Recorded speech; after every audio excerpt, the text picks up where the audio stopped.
friends, coming to you today to share with you a little recreation of a centerpiece that I saw at Big Lots last week. I have all my Christmas decorations put up and I'm kind of ready for a little bit of winter decor. And I don't do much as far as winter is concerned, but I do like to have something on my dining room table. Wooden box I saw had some mason jars in it and some winter greenery, and I'm going to insert a picture here.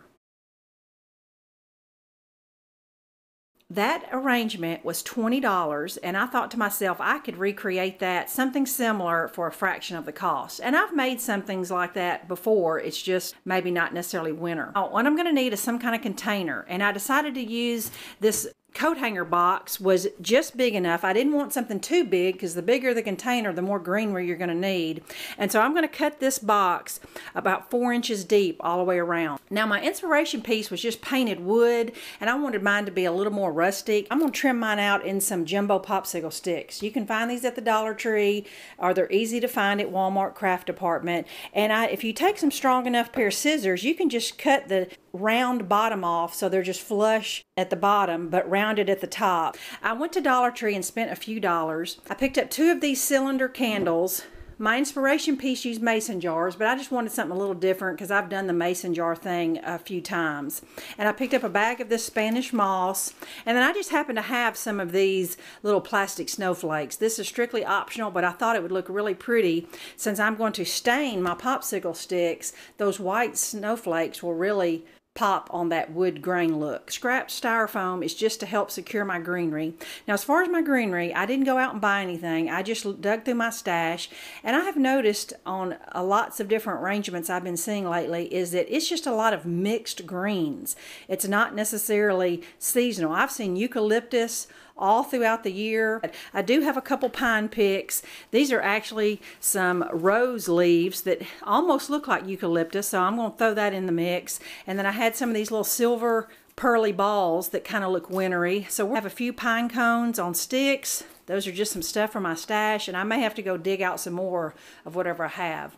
But the first thing I need to do is go ahead and cut my box and get that prepared. I'm going to snip the bottom of my popsicle sticks and I'm going to stain them. I just use this readily available men wax that I rub it on with just a piece of cotton material, but any kind of brown stain will work when you're staining popsicle sticks. So when I get back with you, I'll have a little bit of prep already done. I decided to go ahead and paint my box black just because my box itself was pretty colorful. You may not have to do that.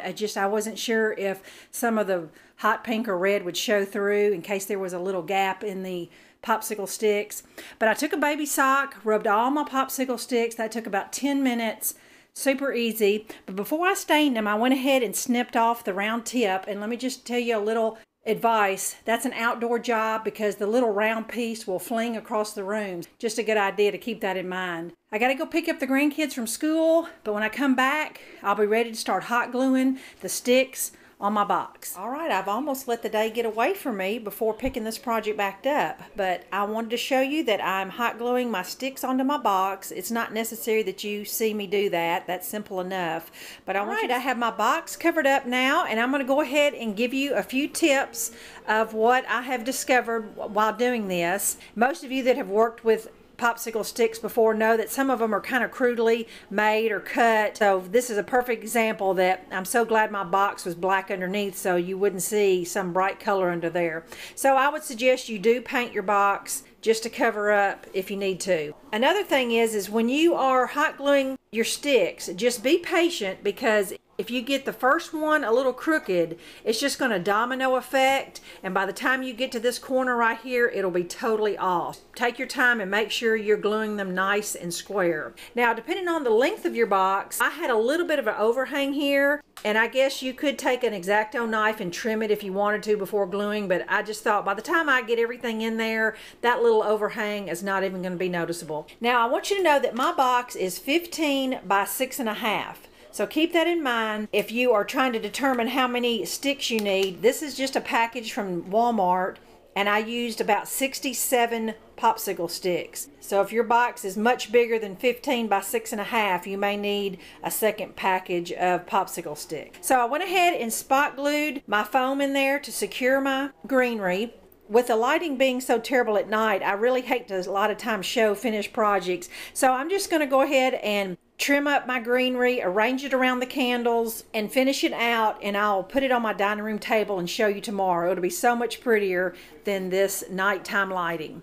Before I start placing my greenery picks, I wanted to give you a little advice of what the professionals use. Anytime I'm doing an arrangement, I always pick up a bag of that dollar Spanish moss at Dollar Tree. What that Spanish moss is, if you've never worked with it, it's just like this dried, grassy fiber stuff, and I want you to think of it like the spider web stuff at Halloween. You take it out of the package, it's in a real compressed ball, but the more you pull it apart, the bigger it gets. So this bag right here filled up this whole container, covered up my styrofoam, and it just gives it a professional look to my arrangement. And it also creates a dark shadow in there where you don't really see my stems and things like that. So it's totally worth $1 to pick that up when you're doing any kind of arrangement. All right, y'all, I had every intention of waiting till tomorrow so that I could really showcase this project, but I tell you, it turned out so much prettier than I anticipated. A lot of times I have an idea how well something's going to turn out, but this is way more prettier than I envisioned.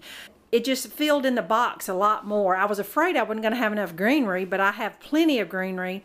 I stuck the 2 pine ones on the end and just cut up that little stalk of leaves I had and just stuck them around. Some of them aren't even reaching the styrofoam. And even if you had to go buy about 5 things of greenery from the dollar store, you could seriously make this for less than $10 buying everything. And this looks just as pretty as that $20 centerpiece that I saw at Big Lots. I really like it even more. A few hours ago, I was at the Dollar General, and I decided to pick up this little foam decorations. It's just some little glitter hearts. And I thought, how cute would that be if you needed a little bit of a Valentine decoration? You could just keep the little pearly balls in there because that would go along with Valentine's. And of course, Valentine's is during the winter months, so the snowflakes are certainly fine.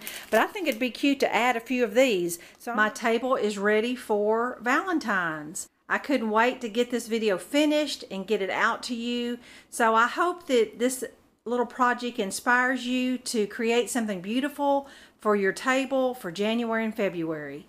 Thanks for watching. Bye-bye.